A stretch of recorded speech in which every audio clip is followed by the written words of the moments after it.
Good morning વિદ્યાર્થી મિત્રો. આજે ધોરણ 2 વિષય છે ઇંગ્લિશ. ઇંગ્લિશની અંદર આપણે યુનિટ 6 આગળ જોઈ ગયા. હવે અહીંયા જોવાના છે યુનિટ 7. કયો યુનિટ જોવાના છે? યુનિટ 7, જેનું નામ છે A and N. A and N. A અને એન. એ અને એન. તો અહીંયા જુઓ, એ અને એન. તો અહીંયા જુઓ, અંગ્રેજી ભાષામાં એ અને એન બે આર્ટિકલ છે. અંગ્રેજી ભાષામાં એ અને એન બે આર્ટિકલ છે. બરાબર. કયા કયા? એ અને એન. એ અને એન. પછી જુઓ શું આપેલું છે. અંગ્રેજી મૂળાક્ષરોમાં એ, ઈ, આઈ, ઓ અને યુ એ 5 સ્વર છે. જુઓ, યાદ રાખવાનું છે બધાએ. જુઓ કે અંગ્રેજી મૂળાક્ષરોમાં સ્વર કેટલા છે? કયા કયા? અંગ્રેજી મૂળાક્ષરોમાં સ્વર કેટલા છે અને કયા કયા છે? બરાબર. એ યાદ રાખવાનું કે અંગ્રેજી મૂળાક્ષરોમાં સ્વર કેટલા છે?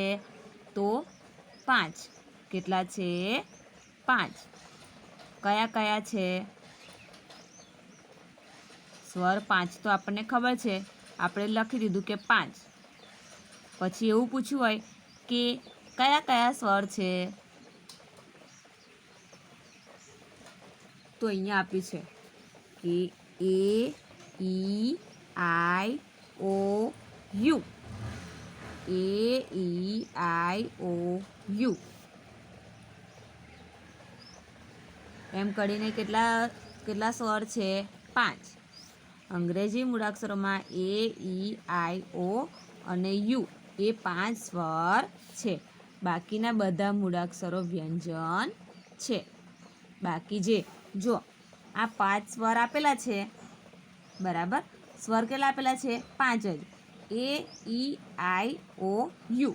અને જે બીજા બાકી રહ્યા મૂળાક્ષરો, બરાબર, જે બાકી રહ્યા મૂળાક્ષરો એ બધા મૂળાક્ષરો કેવા છે? વ્યંજન. કેવા છે? વ્યંજન. બરાબર, વ્યંજન છે. તો અહીંયા જુઓ, પછી શું કહ્યું છે? એક વચનમાં આવતા અને વ્યંજનથી શરૂ થતા ઉચ્ચારવાળા જાતિવાચક નામ પહેલાં એ આર્ટિકલ અને સ્વરથી શરૂ થતા ઉચ્ચારવાળા જાતિવાચક નામ પહેલાં એન આર્ટિકલ મુકાય છે. શું કહે છે? કે એક વચનમાં આવતા અને વ્યંજનથી શરૂ થતા. વ્યંજન એટલે જે સ્વર આપેલા છે A, E, I, O, you એનાથી જે બાકી રહેલા મૂળાક્ષરો, બરાબર. શું આપેલા છે? મૂળાક્ષરો. એને શું કહેવાય? વ્યંજન કહેવાય. એ વ્યંજનથી શરૂ થતા ઉચ્ચારવાળા જાતિવાચક નામ હોય, બરાબર, જે સ્પેલિંગ હોય અથવા નામ હોય એ પહેલાં એ આર્ટિકલ મુકાય. એ આર્ટિકલ અને સ્વરથી શરૂ થતા ઉચ્ચારવાળા જાતિવાચક નામ પહેલાં એન આર્ટિકલ મુકાય છે. બરાબર. તો અહીંયા જુઓ કયા કયા છે? A, E, I, O, you. યાદ રાખવાનું છે બધાય. સ્વર કેટલા છે? સ્વર 5. કેટલા છે? 5. 5 સ્વર આપેલા છે. A, E, I, O, U. A, E, I, O, U. અને જ્યાં વ્યંજન હોય ત્યાં આગળ શું કયો આર્ટિકલ મૂકવામાં આવે છે? એ. કયો આર્ટિકલ મૂકવામાં આવે છે? એ. અને સ્વરથી શરૂ થતા ઉચ્ચારવાળા નામના સામે પહેલાં શું મૂકવામાં આવે છે? એન. એન આર્ટિકલ મૂકવામાં આવે છે. કયો આર્ટિકલ મૂકવામાં આવે છે? એન. એ અને એન યાદ રાખવાનું છે. વ્યંજનથી શરૂ થતા હોય, વ્યંજન એટલે એ ઈ આઈ ઓ યુ, એ નહીં, એનાથી જે બાકીના બધા મૂળાક્ષરો કેવા છે? વ્યંજન. વ્યંજનથી શરૂ થતા શબ્દવાળા ઉચ્ચારવાળા જાતિવાચક નામ પહેલાં શું લખવાનું છે? આર્ટિકલ એ મૂકવાનો છે. શું મૂકવાનો છે? આર્ટિકલ એ. તો અહીંયા જુઓ, અહીંયા એના દ્વારા શબ્દ અને ચિત્ર દ્વારા દર્શાવેલું છે કે કઈ જગ્યાએ એ મુકાય અને કઈ જગ્યાએ એન વપરાય છે. એ આર્ટિકલ અને એન આર્ટિકલ ક્યાં મૂકવામાં આવે છે. તો અહીંયા જુઓ, શાનું ચિત્ર આપેલું છે? બોલ. શાનું છે? બોલનું ચિત્ર આપેલું છે. અહીંયા જોવા મળે છે. અહીંયા તો અહીંયા બોલ, બરાબર. તો અહીંયા જુઓ, આ નામ આપેલું છે BALL, BALL, બોલ આપેલો છે. તો અહીંયા આપેલો છે બી. તો પહેલાં જોઈ લેવાનું કે સ્વર કેટલા સ્વર છે? 5. એ ઈ આઈ ઓ યુ. તો એમાંથી તો શરૂ થતો શબ્દ સ્પેલિંગ નથી ને? આ નામ નથી ને?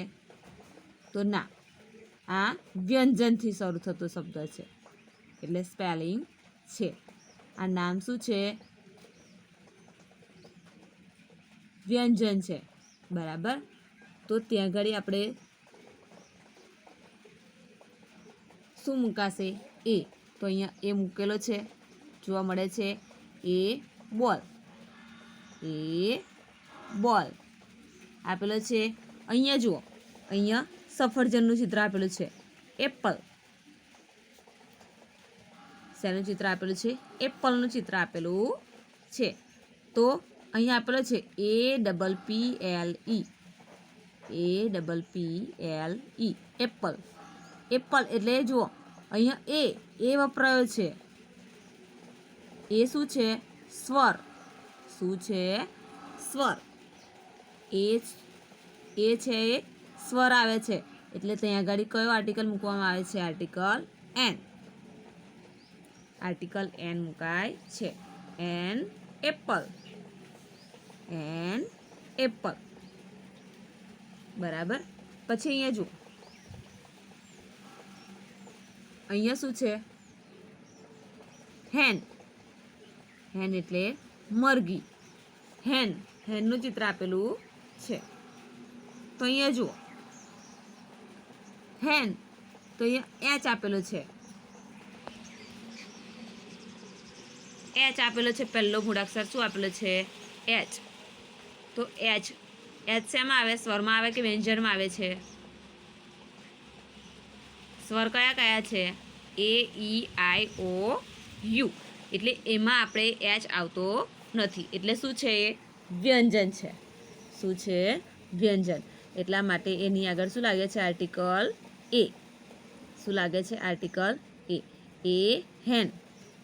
એ હેન, બરાબર. અહીંયા જુઓ, ઈગ. શાનું ચિત્ર આપેલું છે? ઈગ. ઈગ આપેલો છે. તો ત્યાં આગળ જુઓ, ઈ આગળ આપેલો છે. કયો આપેલો છે મૂળાક્ષર? ઈ. ઈ આપેલો છે. ઈ શું છે? સ્વર. શું આપેલો છે? સ્વર. ઈ છે એ શું છે? સ્વર. એટલે ત્યાં આગળ કયું આર્ટિકલ વપરાવામાં આવશે? એ આવશે કે એન? તો એન. કયો આવે છે? એન. એન ઈગ. એન ઈગ, બરાબર. પછી અહીંયા જુઓ, અહીંયા આપેલું છે પેન. પેનનું ચિત્ર આપેલું છે, તો અહીંયા લખેલું છે PEN. PEN, pen. તો અહીંયા જુઓ, પી આપેલું છે, તો પી સ્વરમાં આવે છે કે વ્યંજનમાં?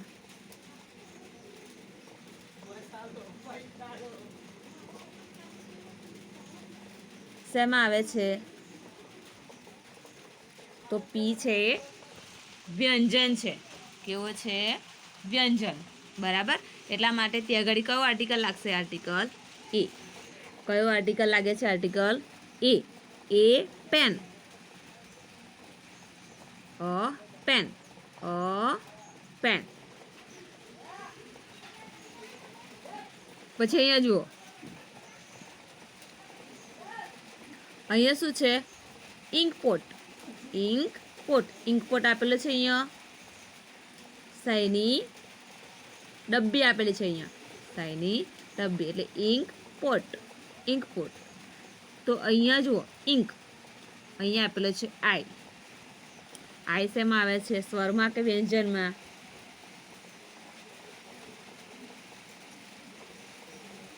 તો અહીંયા આઈ સ્વર. સ્વર છે. આઈ શું છે? સ્વર. AEIOU. આઈ આવે છે એ શું છે? સ્વર. એટલે ત્યાં આગળ કયો આર્ટિકલ લાગે છે? Article N. આર્ટિકલ એન લાગે છે. એન ઇન્કપોટ. એન ઇન્કપોટ.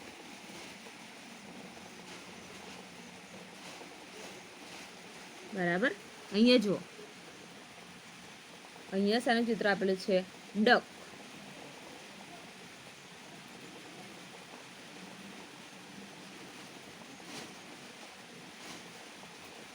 શાનું ચિત્ર આપેલું છે? ડક. ડક. ડક એટલે બતક. ડક એટલે બતક. તો અહીંયા આપેલું છે DUCK. ડક. તો અહીંયા ડી આપેલો છે, તો ડી સ્વર છે કે વ્યંજન? તો એ શું છે? વ્યંજન. શું છે? વ્યંજન. એટલા માટે ત્યાં આગળ શું લાગશે? આર્ટિકલ એ. કયો આર્ટિકલ લાગે છે? આર્ટિકલ એ. આર્ટિકલ એ લાગે છે. એ ડક. અડક. પછી અહીંયા જુઓ, આઉલ. અહીંયા આઉલનું ચિત્ર આપેલું છે. OWL. આઉલ. બરાબર. આઉલનું ચિત્ર અહીંયા આપેલું છે. તો અહીંયા આપેલું છે ઓ. ઓ શું છે? ઓ સ્વર છે કે વ્યંજન? તો ઓ શું છે? સ્વર છે. શું છે? સ્વર. તો ત્યાં આગળ આર્ટિકલ એન લાગશે. કયો આર્ટિકલ લાગશે? આર્ટિકલ એન મૂકવામાં ત્યાં આગળ આવશે. Article an. An owl. An owl. બરાબર. પછી અહીંયા જુઓ, અહીંયા શું આપેલું છે? કેપ. CAP. કેપ. કેપનું ચિત્ર આપેલું છે, તો અહીંયા આપેલું છે સી. કયો મૂળાક્ષર આપેલો છે? મૂળાક્ષર સી. તો ત્યાં આગળ જુઓ, સી આપેલો છે, એટલે ત્યાં આગળ સી શેમાં આવશે? વ્યંજનમાં આવશે કે સ્વરમાં? તો સી છે એ વ્યંજનમાં આવશે. શેમાં? વ્યંજનમાં. બરાબર. એટલા માટે ત્યાં આગળ આર્ટિકલ એ મૂકવામાં આવ્યો છે. કયો આર્ટિકલ? આર્ટિકલ એ. બરાબર. પછી જુઓ, અહીંયા આપેલું છે અમ્બ્રેલા. શેનું ચિત્ર આપેલું છે? અમ્બ્રેલાનું ચિત્ર આપેલું છે. શેનું? અમ્બ્રેલા. તો અહીંયા UMBRALL અમ્બ્રેલા. તો અહીંયા યુ. કયો આપેલો છે? યુ. તો યુ સ્વરમાં આવે છે કે વ્યંજનમાં?